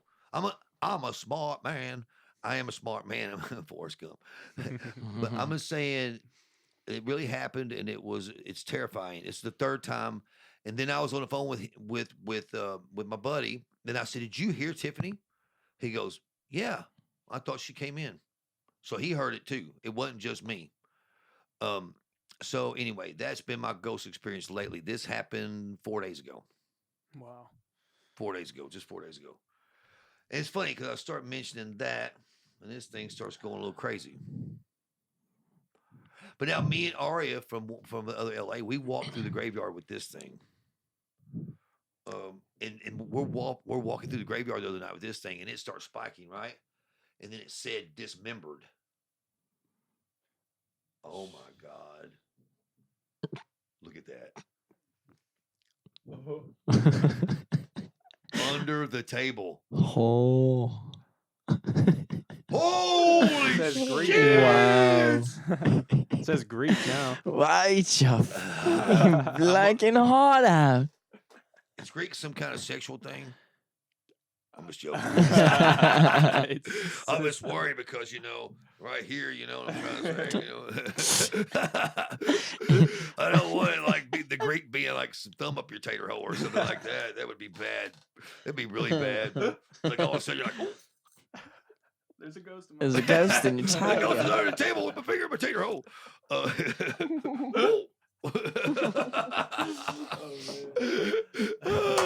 No. Oh shit! This thing is not fucking around. Look at Oh that. my I've never seen God. Holy Damn. shit! Holy It knows we're wow. streaming, Dude, I man. pissed that thing off big time, That dude. dude, someone who's running that app has got that. Yeah. Dude, that's fucking fucked up, man. Assaulted. Hey, hang on. What does that say? You've been assaulted? Says assault. Yeah. Oh, dude, you could file. Dude, did you see that thing? It peaked like that when I started talking Dude, it about did. it? It's under here, isn't it? About my freaking potato hole? That is. It's under here, man. That's fucking weird. There was one part in my apartment that there was like the thing was redlining like that. And it was at the end of the table. You know how my table is at my house. Mm-hmm. At the very end of the table, nobody ever sits in that chair. And I went over by that chair and it went brrr, and started spiking up. So On I the went, get chair? out of my fucking chair. And I started swinging at the damn thing like that. And all of a sudden it just quit. Sheesh. It still say. Wait, what does it say? What was it say? Blinding. Blind. Blinded by the I light. see this, man. Is that not interesting? That's interesting as hell, isn't it? That's in. I'm not sure what to look at. So which ones? Which one's How the do you read that thing? Oh, how do you read that thing? Man, when it spikes red is when the thing is in it. spikes red? So might be a ghost over Sorry. here. JB. Wait, what part spikes? For you out there that can't see what we're seeing, it's this. It's Here, this show the app. camera, man. Show it. It's this ghost hunter app. Oh my This was god. recommended by a friend of Sidetrack's dad's. Sidetrack, baby. Let's go. Anyway, so we don't want to carry on too long about this app because it's probably boring to people who can't see the damn thing. My fuck, mate. Why? It's incredible. It says belong. So man. so you believe in the paranormal like that, huh? I'm worried, guys, about the stuff that talks back to you. The stuff that talks back to you doesn't seem to be like okay, look. we know that everyone converts to when you die, the energy has to go somewhere. That's true, man. Now we're Yeah. getting some real. That is true. Nothing can't come from nothingness. Energy never So dies. that means, That's the truth. you know. But now, what's funny is old J-Mo, he said that we J-Mo. could turn into anything, like a microphone. Well, I might be talking to my great uncle. A microphone. Yeah. What do you mean? He thinks that you could just turn into anything, and I don't think that's true. But that's not. But that's just my. But opinion. microphones aren't alive. I know. A but tree is alive. energy. Grass is alive. Yeah, but man, it'd be boring to live the life as a tree. Because for one thing, you're gonna live a long time unless somebody comes cut your ass down, and then you're not gonna want that. So it's kind of like sitting around going, man, it's summertime, man. It's hot as fuck, man. I don't know, man. Druids used to believe you could summon your prayers through trees, like oak trees and stuff. Druids. Yeah, Druids. You know about the Druids? I do. Do you think what was that? Baalbek? Is that no, not Baalbek. What's the one with all those freaking stones in a row there? What's that called? Stonehenge. No, but Stonehenge's. I found out there's not many real stones to Stonehenge, guys. Oh yeah, I found Yeah. that. Yeah. Yeah. Kind of really disappointed me, to be It's honest. another one of the, the man kind of built it up to get your money and steal it and tell you you're seeing something special. It's not even real, man. I mean, how much of that thing is real? I wonder out there. Now, Scotty also told me it wasn't that much of it. That was yeah. you know, He said you could see the cement like chipping away and Yeah. stuff like that. I think they actually even said it wasn't necessarily even drawn back to the Celtic people, but I think that was Who knows, before yeah. the before, right, maybe. which is funny. So all those souls, you believe in reincarnation, guys? Absolutely. I think so. Do you think Um, some poor old woman is my dog at home? No. I don't either. Nah. It's not biblical, so I'm not saying that ghosts are. I'm just saying that the print through is a very good thing, but something that mimics my wife is a bad thing. Like that, I don't know if that's a good thing, guys. I'm telling you, that to me sounds like a demon. Not Didn't a you used to have that ghost. little voodoo thing you got from New Orleans up in here? I know everybody freaked out about it and said I it loved it. I don't know why you got rid of it. I might go there this weekend. because I went to an island. I went through there, looking. I always wink because I tell my kids this. I went through this island, this uncharted island, and was going there with a buddy of mine to take pictures of really strange, weird birds that didn't exist anywhere else. And we came upon this tribe, and they gave me that thing. Okay, I actually don't know how I wound up with it, to be honest with you. But anyway, it's really from an island like that, though. That people, that these people that's hunting and gatherers are right now, make them and sell them to the outside world. Now, what they do with the money, since they're on an island and they're hunter gatherers, I don't know how they spend it, but but anyway, well. Talk to me about some more ghost stuff. I mean, do you believe that you believe in reincarnation? In what form? I mean, do you believe because Christ said that reincarnation existed with the whole John is Elijah thing, or that's where I kind of get it. I think that there's. It was peaking, man. Yep, It was peaking real fast. it did, bro, for a second. I mean, I do sincerely believe that. I mean, it's been in many cultures across the world. Used to do necromancy and all, but like I don't. Yeah, I just don't believe. What do you mean? I don't because I don't believe a lot of people. I mean, I don't believe unless you know what you're really, really, really, really doing and study it. Like that's what's cool about back then. People used to spend their whole life studying their craft. I just don't think magic and things like that are supposed to be poked at unless you really know what you're doing. Because I mean, it could affect you in a I agree. in a way. So I agree. And whether it be voodoo that's mentally got you, or if it's that something really got you from, you know what I'm saying? Mm-hmm. I don't know. It's just like everything else in the mind. It just triggers this, triggers that, and this one switch you cannot turn off. Kind of like the cold water thing. That one switch, but some people can. Some people can turn the cold water switch off and be just fine in cold water. But I'm so interested in going down there to that freaking stupid freaking We should go to New Orleans, man. that waterfall, and jumping in that cold ass water. I think it would do my body some good right now. Dude, I I'm I sure, had an yeah. amazing experience at that waterfall. Well, I'm not talking about doing the nasty. I'm talking. No, about, I jumped off that thing.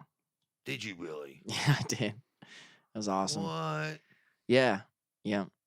It made me realize that You could bust your head and become a paraplegic for the rest of your life. no, actually, that fear is actually just a gateway to a new rebirth of yourself. That when you can cross the line of fear, that your whole life will open up in front of you entirely into a whole new road. And every time you conquer that, a whole new birth will kind of show itself before you. And because I mean, the fact that death isn't at the end. I mean, for me, death isn't the end of life. So I don't know. I asked a couple of locals if you'd been, if anyone's jumped off it before, and they're like, oh, no one's jumped off it. You should jump off it. I'm like, yeah, totally, man. And yeah, but you Right, totally 'cause, built like Tarzan, and I'm sure they were like, since you're built like Tarzan, they're like, if anyone could do it, this boy can do it. Let him do it. I don't know. Yeah, but I mean, for me, it awakened a lot of. That was a compliment. You're built like Tarzan. That Oh, was thank a you, man. compliment. You're I welcome. appreciate that. I wish I was built like Tarzan. You are, was, man. I was You when are. I was younger. No, I'm sorry, just a year ago before the vaccine. But anyway, we won't talk about that. We won't talk about our government being assholes. No.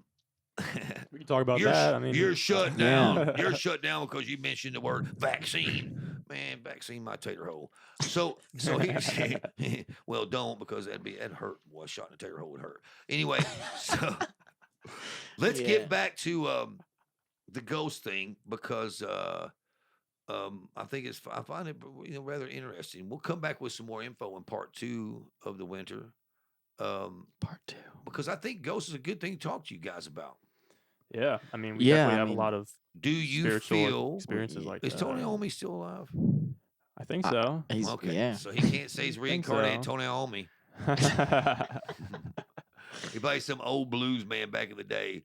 Man, switching somebody should shut up, man. You know what I mean? You know what I'm saying? Some Dude, black Robert guy. Johnson, though, for real.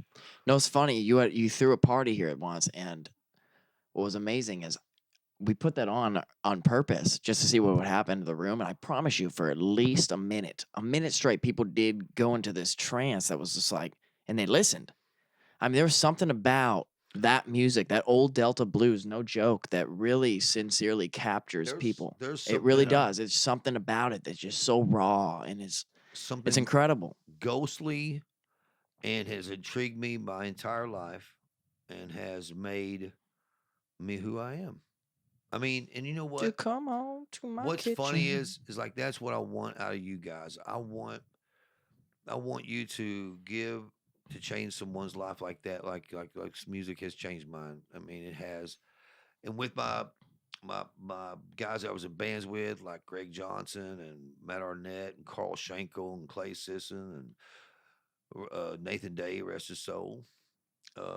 People like that, man. Russell Quinn. I mean, people that I love and shared moments with musically. That the Glassstetter boys. I mean, the guys I was in bands with that I freaking will always have a bond with, because no matter how much there is a bonding thing there, but it's also too, though, how many people listen to some of our songs and got things out of them. And I think about that all the time.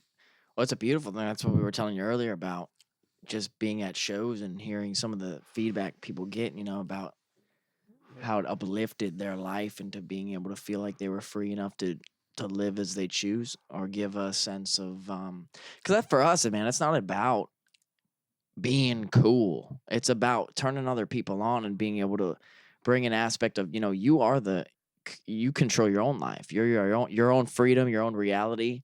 And that's what we represent as a band, as being able to spread forth some sort of consciousness. Because, I mean, we're lucky if we have about 70 years to live. And it's like, why are you listening?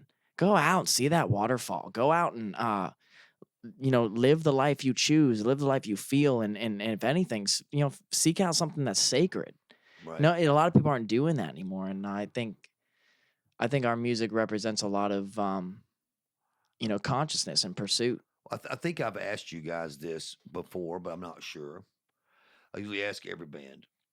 Here's the question of the day. Why do we record music? Well, let me tell you, because we are scared to die. We are frightened to die. We don't want to ever stop living. And through your music is where you're going to live forever. And that's the whole point of everything. Who And said that? Was it an Aristotle? old- Someone said no, that. an old producer told me that we are scared to die. That's why we record music. Aristotle wasn't even recording back then. No. But The songs, maybe. But well, the willingness to be immortal. You know, like I understand. I mean, But- that comes from a philosophy. I can't remember the. name but of but the yeah, fellow. but I truly believe that's the reason why we record music is because we don't want to die. And you know what's funny is no matter how bad my ex-wives hate me, my my name has been printed over 1 billion times onto different records, and my name will never die as long as this earth stands. And the songs that I've co-wrote, the songs I produced, and you know what, the songs that we've recorded will never die. And that's what the whole point is like. I think that's why I've always strived. I don't know what this burning inside to record a band like your band and feel at the end of the day when I go home fulfilled.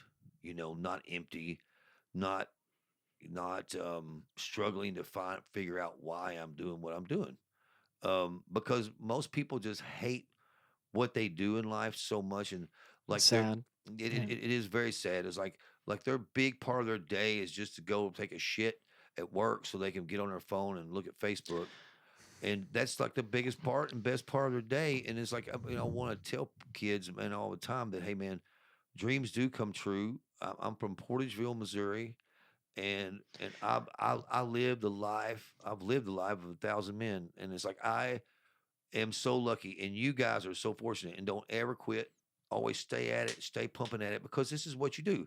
It's like, roll your sleeves up, get to work. You're going to have all kinds of You know- people yanking at one end of you, other people yanking at the other end of you. But what you got to remember is what's important, and what's important is your message to the world that you want to deliver. Yeah. Okay, I preached enough. Go ahead. No, for real. No, honestly though, I mean, feeding off of that is it's like if people could only understand the illusion that's being created from phones. I mean, mental slavery is right there. Well, Every single time you're in there, you got somebody who's telling you how to live your life, or some false prophet trying to tell you how things are. And the thing is, it's like if you can free yourself from that, I mean, you are your own reality, and that's a lot of what our music preaches, is the fact that you have the ability to live your life as free as you choose. And a lot of times when we're young, is we're force fed kind of our beliefs in morality and school and in the music and television, and by the end of your life, I mean, you don't even know who you are anymore. So I understand. that's what rock and roll's all about, is breaking free of the chains and kind of like a break on through, I agree, but I totally think it's sad that our kids are not taught in school real music history about Morrison, about Brian Jones, where the term, keeping up with the Joneses came from, where I'm jonesing for a cigarette comes from. Those terms that we forgot about. But if you ask any of my kids who the hell started the Rolling Stones, they will simply tell you, no matter how old they are, Brian Jones. Brian Jones. And the fact that that man's name was forgotten in history is a sad, sad case, because that guy, not only did he live forever, but he carried he started a band that made the test of time and is still living today and still doing their thing today. And no matter if he was in the band still or not, it doesn't matter. He started a legacy that is unforgettable. And I think it's a shame that our students at our school are not taught more music history and taught more things about the arts, because it's simple as this. The arts are what does make. I've heard someone say, and I'm not going to say, on Facebook one time, that no one gives a shit about these actors and these musicians who say all this about politics. Well, okay, maybe not. And I think that actors and musicians are to stay the fuck out of politics and shut the fuck up, because because it's really It doesn't mean anything at the end of our life. I promise you at the that. at the end of the day, It's an illusion. it's like this. I could care less about politics, and I do care about the gas prices. But other than that, though, and the food prices for my family, but I'm saying though, at the end of the day, it's all bunch of bullshit. You know what? Hey, don't sweat the small shit because it's all small shit. Because guess what? You can speak your opinion all you want, but all you are is either making an ass out of yourself to half the world, and a fucking you're a hero to the other half the world for a minute until you're until Well, your that's why family we're. gets picked. I mean, and then that's why it's- we're kind of pissed off. You know, it's like there's a whole generation that's been kind of left behind and told how to live, and a lot of that, gas thing is just because they gave out a lot of money and now they're trying to get it back. But at the end of the day, it's not even about that. It's about the human touch. It's about this. It's about communication in front of each other and being able to reach out and touch someone's hand or be able to feel that waterfall and know it's alive. And that's what we represent. That's what rock and roll is all about. Is the fact that if you can break free from the BS of society, man, next thing you know, you're living the dream you wanted to live. And that's what rock and roll is all about. And that's what I'm saying. That's what really pisses us off about some of these higher ups is just like, take the fucking risk to go and sign one of those bands that, and be a little fearless to sign someone that might be a little bit outside the coesque of, safety, being safe. Right. And I want to say something, and I hope to God this doesn't make you mad.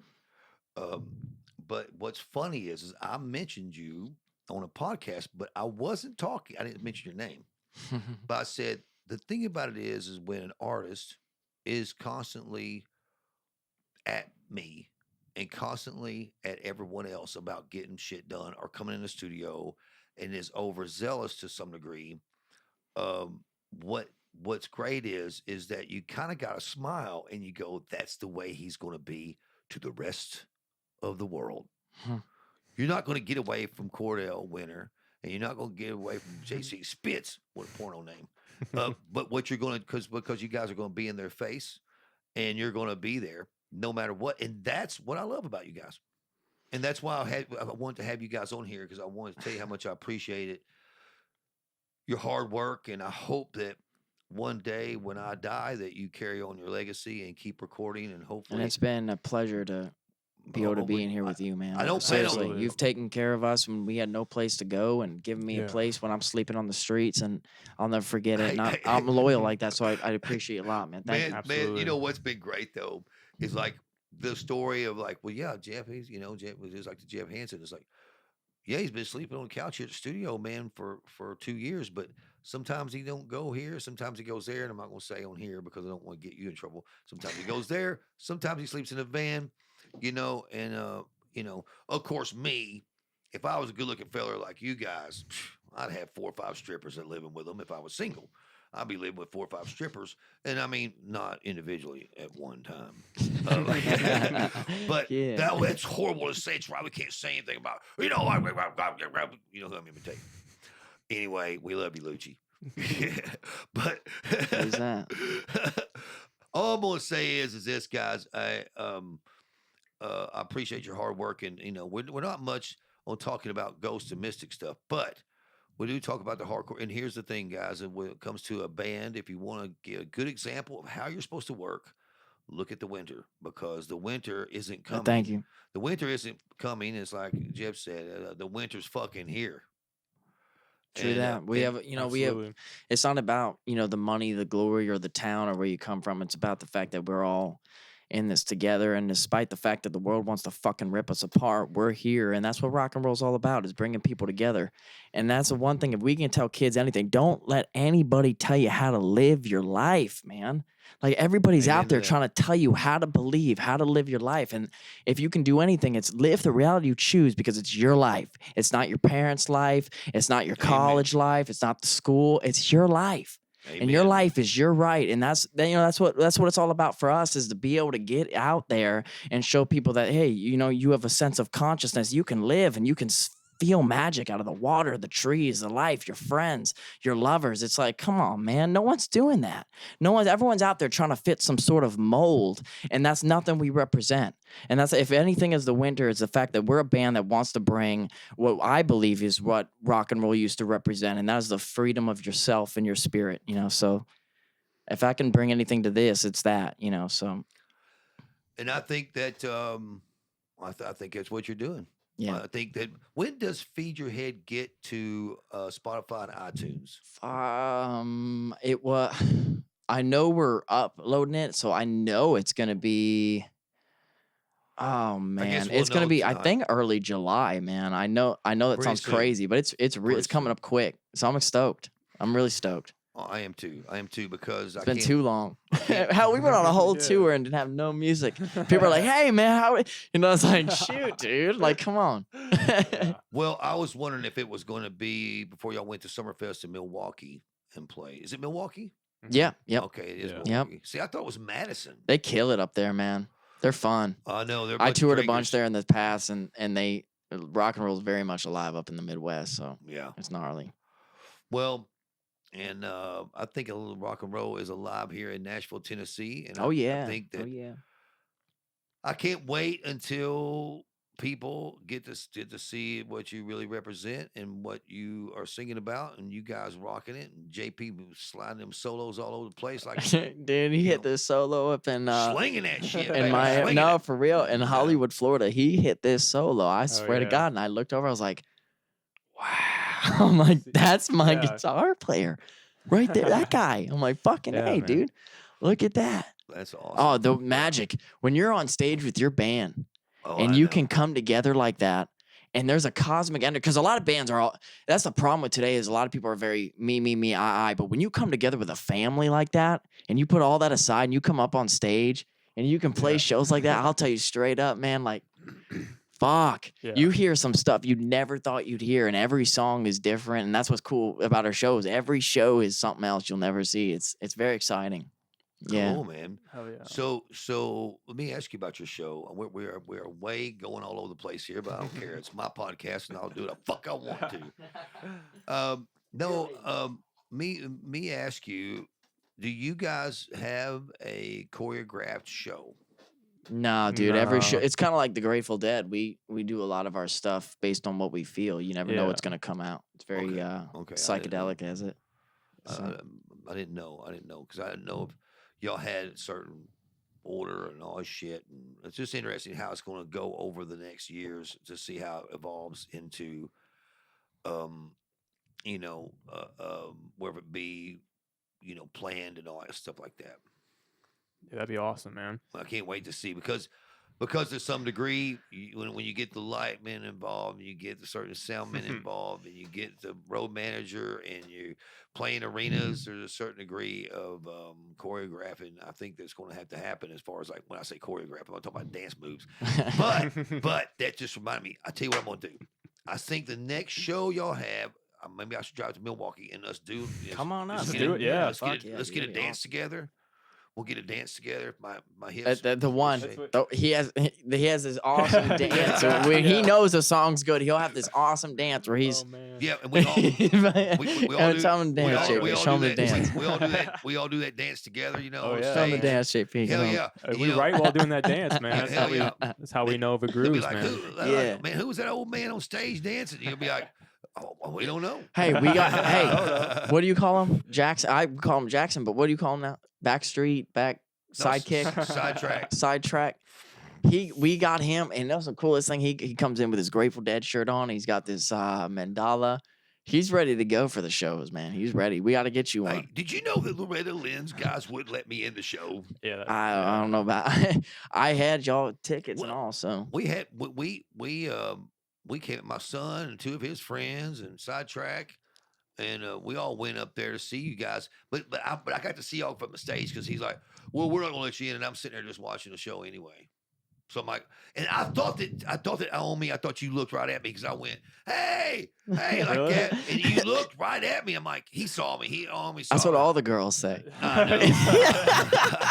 He's looking I'm at sitting me, there- man. I'm sitting there waving. I'm sitting there. I'm sitting there waving on the side of the stage. The guy wouldn't let us in like Yeah. another 50 foot to freaking want me. Wow. So I'm like, my band just needs to see me for sure because they're gonna think I didn't come. So that's why I was like, well, fuck this shit. So I started taking pictures of you guys on the side of the stage. And, you know, all the girls say that. Oh, me saw me. Oh, ooh, ooh.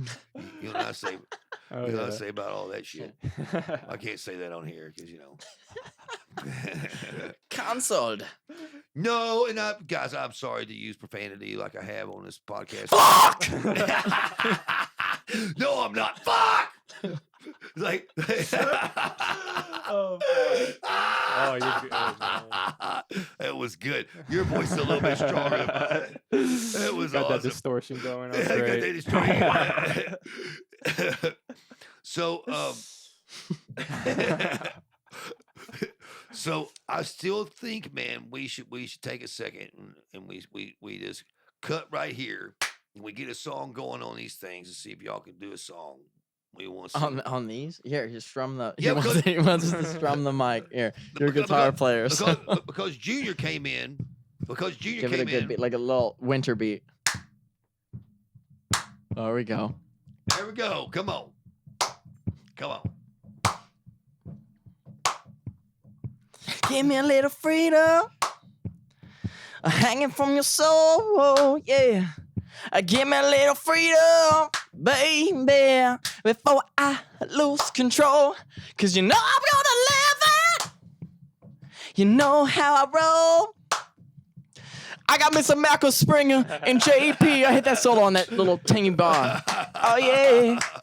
Awesome, man. Awesome, dude. Great job. Great job. yeah. Oh, yeah. Great job, man. Great job. I'm ready for the show now. When's the show?